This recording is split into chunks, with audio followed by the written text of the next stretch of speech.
Telephone மணி அடிக்க எடுத்து பேசினார் ராஜசேகர். ஹாய் ஸ்வீட்டார்ட், நான் ரஞ்சினி பேசுகிறேன். என்னது, குரல் மாற்றி பேசி விளையாடுறியா? நான் உனக்காக காலையிலேயே இங்கே காத்து கொண்டு இருக்கிறேன்.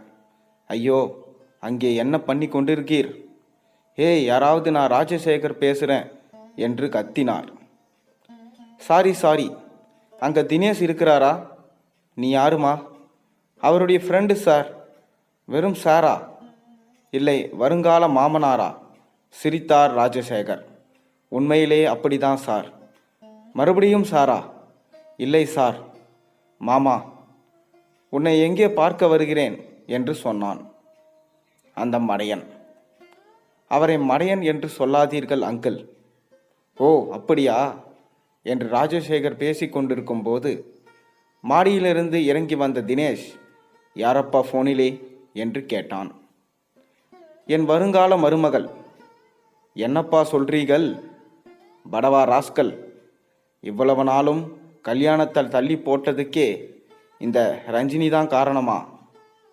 தினேஷ் பதில் ஏதும் சொல்லாமல் தலையை மேலும் கீழும் ஆட்டினான். சரி, ஃபோனிலே பேசு, அவ்வளவுதான் பேசுகிறா.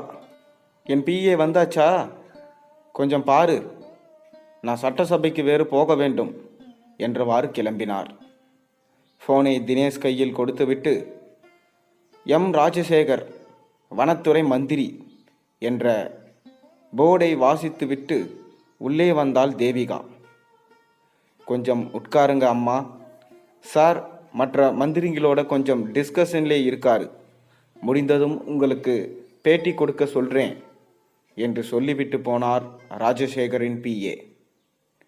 அவளுக்கு காப்பி தர ஏற்பாடு செய்துவிட்டு அவள் வந்திருப்பதை மந்திரிக்கு தெரிவிக்க அடுத்த அறையில் நுழைந்தார் பிஏ. அவளுக்கு காப்பி தர ஏற்பாடு செய்துவிட்டு அவள் வந்திருப்பதை மந்திரிக்கு தெரிவிக்க அடுத்த அறையில் நுழைந்தார் பிஏ. கொஞ்ச நேரத்தில் எல்லோரும் வெளியே கிளம்பி வர எலெக்ஷன் நேரம். முதல்வர் சொல்வதும் சரிதான், கொஞ்சம் அடக்கி வாசிப்போம் என்று ராஜசேகர் சொல்ல, அதுவும் சரிதான் என்று சொல்லிவிட்டு கிளம்பினார்கள் மற்ற மந்திரிகள். திரும்பி பார்த்த ராஜசேகர் தேவிகாவை பார்த்து, யாருமா நீ என்றார். சார், வெளிச்சங்கள் பத்திரிகையில் இருந்து வந்திருக்கிறேன். பேட்டி தருகிறேன் என்று சொன்னீர்கள். எழுந்தார் தேவிகா. ஓ, அந்த ஸ்வீட் வாய்ஸுக்கு சொந்தக்காரி நீதானா? காப்பி ஆறப்போகுது, சாப்பிடு. என் பிஏ வந்ததும் அவரோடு உள்ளே வா.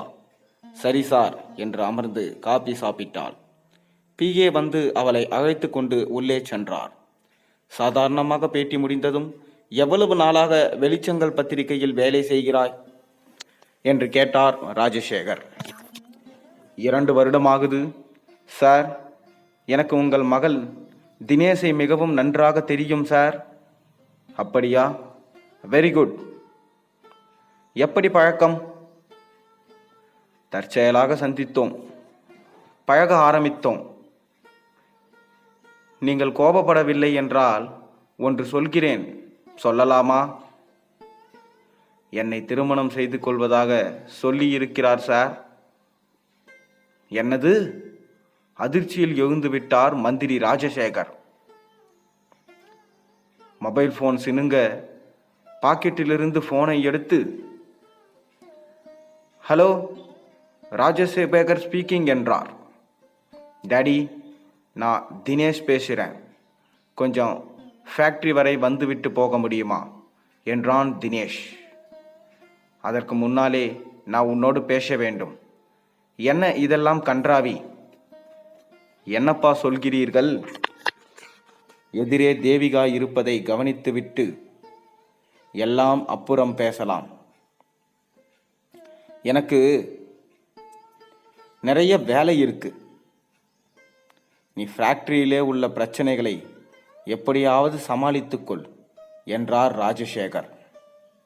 நிறைய வேலை என்றால் சரோஜா வீட்டுக்கு போறதா, இல்லை அவன் முடிக்கும் முன் இடியட், இப்படி தேவையில்லாத விஷயங்களில் தடையிடுகிறாய். நீ நம் வீட்டில் வைத்து நிறைய பேச வேண்டியிருக்கிறது. நான் வருவதற்கு முன் தூங்கிவிடாதே என்று போனை வைத்தார். நான் ஏதாவது தவறாக சொல்லியிருந்தால் மன்னித்துக் கொள்ளுங்கள் சார் என்று எழுந்து கும்பிட்டாள். அதெல்லாம் ஒன்றுமில்லை, நீ போயிட்டு வாமா என்றதும் தேவிகா வெளியே கிளம்பினாள். சார், நாம் லஞ்சுக்கு பிறகு வனத்துறை அதிகாரிகளிடம் பேசப் போகிறோம் என்றார் பிஏ. சாரி வாசு, எனக்கு மனசே சரியில்லை. இன்றைக்கு எல்லா ப்ரோக்ராமையும் கேன்சல் பண்ணிவிடுங்க. டிரைவரை கூப்பிட்டு வண்டியை எடுக்கச் சொல்லுங்கள் என்றார் மந்திரி ராஜசேகர். சரி சார் என்று பிஏ வாசு கிளம்பியதும் வெளியே வந்து காரில் ஏறிக்கொண்டு சரோஜா வீட்டிற்கு போப்பா என்றார். சாயங்காலம் மந்திரி ராஜசேகரின் புரோகிராம் எல்லாம் முடிந்த பிறகு இரவு பொதுக்கூட்டத்தை கேன்சல் செய்துவிட்டு வீட்டிற்கு வந்தார். மனைவியிடம் தினேஷ் எங்கே என்று கேட்க, அவன் இன்னும் ஃபேக்டரியிலிருந்து வரவில்லையே என்றாள். அவர் மனைவி காஞ்சனா. உடனே பாக்கெட்டிலிருந்து செல்போனை எடுத்து நம்பர் டயல் செய்து, ஹலோ, யார் பேசுறது? ஃபேக்டரி மேனேஜரா? கொஞ்சம் தினேஷிடம் கொடு என்றார். போனில் தினேஷ், என்னப்பா விஷயம் என்றான். நீ அங்கேயே இரு, நான் உன்னோடு கொஞ்சம் பேச வேண்டும். எனக்கு வேலை முடிந்தாகிவிட்டது, நான் அங்கேதான் கிளம்புறேன். வீட்டில் பேசிக்கொள்ளலாமே அப்பா. இது வீட்டிலே பேசக்கூடிய விஷயம் இல்லை. இங்கே அம்மா தங்கை எல்லாரும் இருக்கிறாங்க. அங்கேயே இரு, நான் வருகிறேன். சரி. போனை பாக்கெட்டில் சொருகி கொண்டு காரில் ஃபேக்டரிக்கு கிளம்பினார். சொல்லுங்கப்பா, என்ன விஷயம்? முதலே உங்கள் கேபின் கதவிற்கு தாய் போடு. நாம் பேசும்போது யாரும் உள்ளே வர வேண்டாம் என்றார் ராஜசேகர். தினேஷை எழுந்து கதவிற்கு தாய் போட்டு விட்டு வர, என்னடா இது கன்றாவித்தனம்? எத்தனை பெண்களை கல்யாணம் பண்ணிக்கிறேன்னு சொல்லியிருக்க என்றார். ஏன்பா திடீர்னு கேட்கிறீங்க? கேட்கிறதுக்கு பதில் சொல்லுடா. மௌனமாக நின்றான் தினேஷ். காலையிலே ரஞ்சினி உனக்காக காலில் நிற்கிறேன் என்கிறாள். சரி, மருமகள் கிடைத்து விட்டாள் என்று நினைத்தால் மத்தியானம் அந்த வெளிச்செங்கல் ரிப்போர்ட்டர் தேவிகா வந்து, சார், உங்க மகன் என்னை கல்யாணம் செய்து கொள்வதாக வாக்களித்திருக்கிறார் என்றார். என்னடா விஷயம் சொன்னேன்? அப்பா, வீட்டில் அழகாக அம்மா இருக்கும்போது நீங்கள் சரோஜா வீட்டிற்கும் கவிதா வீட்டிற்கும் ஏன் போகிறீர்கள்? ஒரு அப்பாவிடம் மகன் பேசுகிற பேச்சாடா இது? கேட்கிறதற்கு பதில் சொல்லுங்களேன். அது ஒரு அந்தஸ்து வடிகால். இன்னும் பிற நிறைய பிரச்சனைகள்.